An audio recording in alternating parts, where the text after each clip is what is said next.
Welcome to this episode of the Crown and Anvil. Today we're going to be talking about traveling and how we pack for that. I've got an upcoming trip to Europe next week. We'll be going to Switzerland, Germany, Austria, and the Czech Republic.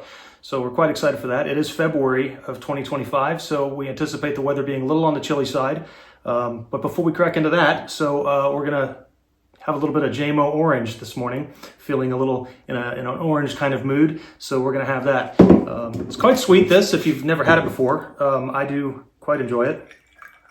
So if you have some near you, go grab it. If not, we encourage you to pour your drink of choice and join us while we go through this bag demonstration, if you will. So cheers.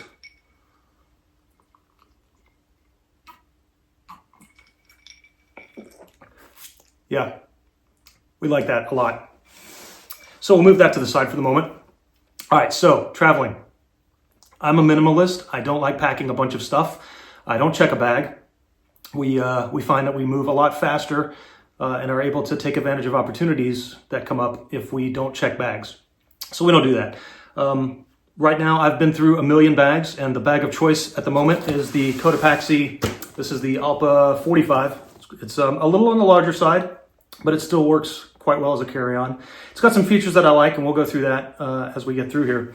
But I'll just show you real quickly kind of like what we have in there, and then we'll talk about the bag itself. So in the main compartment here, I have, well, firstly, I have the toiletries. I just throw those in a quart bag, right? And just your minimum stuff that you need. You know, shaving cream, razors, arguably, whether you would need that or not. You know, deodorant, toothpaste, toothbrush, that sort of thing. So that's in there. I also keep a pair of glasses in case I need to see something. I also use an actual camera. I don't like using the iPhone or the Android phone or whatever you have for the documentation of whatever trip. I like using a traditional camera. This is a Fujifilm X100S. It's quite an old kit, but it does the job for me wonderfully, and I really enjoy using it. It is a digital camera, but it has all of the tactile, old school SLR, or in this case, a rangefinder type camera features that I like. So it forces me to stay more engaged and more present in whatever I'm doing. You know, I snap the picture and I'm not editing it and messing about as you would on a cell phone and then putting it on, you know, social media and all that kind of stuff and telling all your friends back home where you are. So, which is fine. But, you know, if that's your bag, you know, cheers to you. But I like to just snap the picture and move on. So there's the camera. What else have we in here? So I like to journal, so I take an actual journal with me so I can write down, you know, the things that I've done and where I've been, and usually in the evening I'll, you know, write down the things that impress me there, and then also take and record the addresses of the pubs that we go to or the coffee houses or whatever the case may be, and that way I have a record of where I was, what I had, how much it cost, that sort of thing, and I can be helpful to others who may be traveling to that area if they ask me, you know, hey, where should I go? I said, well, you know, this is where I've been, I enjoyed this, you might want to check it out. So that's that. Also in here, we have a pen case. I like to use traditional type things. It forces me to slow down, stay a little bit more engaged. So I like the Mont Blanc. This is the 149. I think it's a broad nib, but I like it, and I keep it in a case. There you have that. So that's it for everything that's in there. I don't keep anything else in there. That's the things that I might want to get to, you know, relatively quickly. So in terms of clothing, this bag I like because it does open up in like a clamshell type traditional suitcase sort of thing. And inside here I like this because it does stay like separate, right? So in here I use packing cubes, and in this packing cube I have like my clothing. So I'm not going to go through every single thing, but you know, I like to look nice, so I wear, you know, button-down shirts. So I'll of course be wearing one, and then I have 1, 2, and 3 others in here. So there's that. Also, I'll be wearing a tie. I have 2 others that I keep between the shirts and my trousers so that they don't get all, you know, screwed up. And then these, I've got a pair of blue and a pair of tan cords that I'll be bringing. Again, it's wintertime, so, you know, I want something that's a little substantial, a little heavier to wear, keep me warm and that sort of thing. So there's that, and I'll just put this stuff away because this bag is packed for the trip. So we'll get that all in there, but I won't bore you with actual closing that up right now, we'll move on to the next thing. Let's get that out of the way. Also in here is socks and undergarments, undershirts, underwear, that sort of thing. I'm not going to bore you with that. But I do wear wool socks, and I use sock liners that lets me move a little quicker in terms of laundry. And you know, they dry really, really quickly. I can wash them in whatever hotel room I happen to be in. And there's that. So again, not much there. That's pretty much it. I bring an umbrella, and then the other thing, so here's a sweater.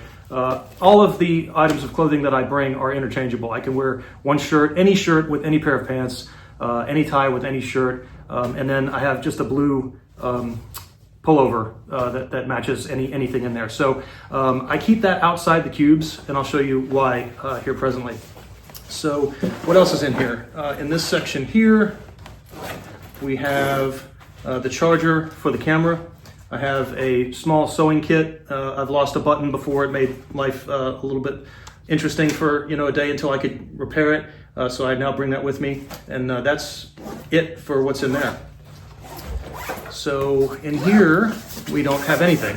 In this section here, I've left that open, but it does open up into another section. So here's my packable down jacket.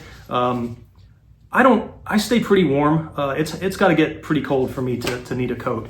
So I bring this just in case, but I doubt seriously that I'll use it, but I do bring it. So that's a packable down jacket.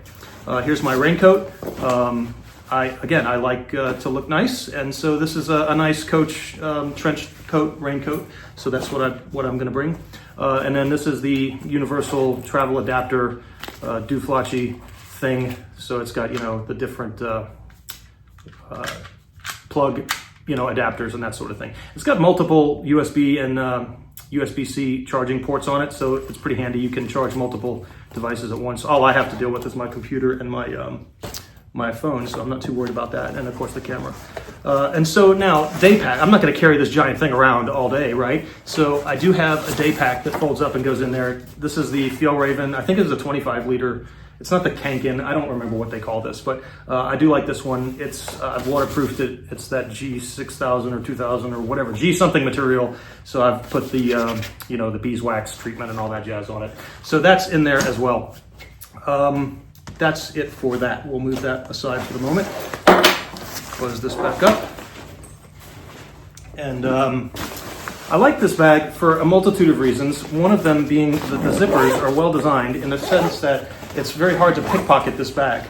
I'll attempt to show this to you. So when you close this up, it's got this loop right here. So if you feed the tail end of the zipper through that and pull it closed, now in essence you have to defeat that. A criminal would have to come and gingerly loop that back through in order to open the bag. So I like that, and that's on all of the zippers. So that's a feature that I really like about this bag. On top of that, on the side, right, it's got grab handles on all four corners, so that makes it easy to take it out of a bin and the overhead bin in the airport and that sort of thing. But it does have, rather than opening up the entire bag, let's say I'm on the flight and I'm getting chilly, it does have these access panels on the side. So I can come over here and rather than unzip the whole bag, as long as I position this correctly in the bin, blue side, I can open that and go straight into the main compartment and pull out that sweater if I get chilly, right? Or the umbrella if I'm walking around. Not that I would ever walk with this thing in the city, but I do like that. So that is also a feature. On the other side, where the pink or red zipper is, again, the security feature there, you can unzip that, and I don't have it in here at the moment, but that's where my computer goes. So there's that. It's a well-designed bag. I really enjoy using it. Right now, it's the bag of the month. I've got bags for bags, so there's that. It also has, it does have shoulder straps. I've got them stowed away right now, but I like that. They can stow away and make it a clean, where you just carry it as a suitcase, or you can wear it as a backpack. It does have a hip belt. I've removed it. I've never used those. I don't like them.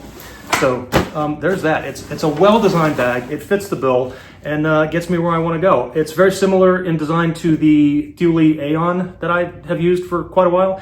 I just like this one a bit better. So I hope that gives you a little bit of insight into how I travel.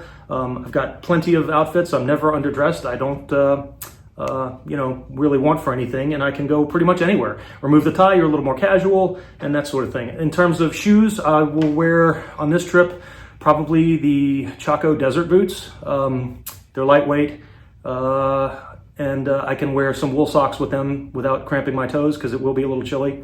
Ordinarily, other than that, I might wear maybe the Iron Rangers. I'm not going to take them on this trip, but they can take a shine. And also, I've got a nice pair of oxblood brogues that I really enjoy wearing, but I'm not going to take them on this trip.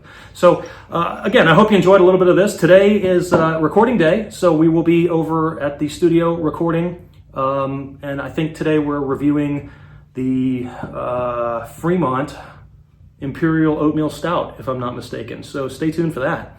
And just crack on, everybody. Enjoy. Cheers.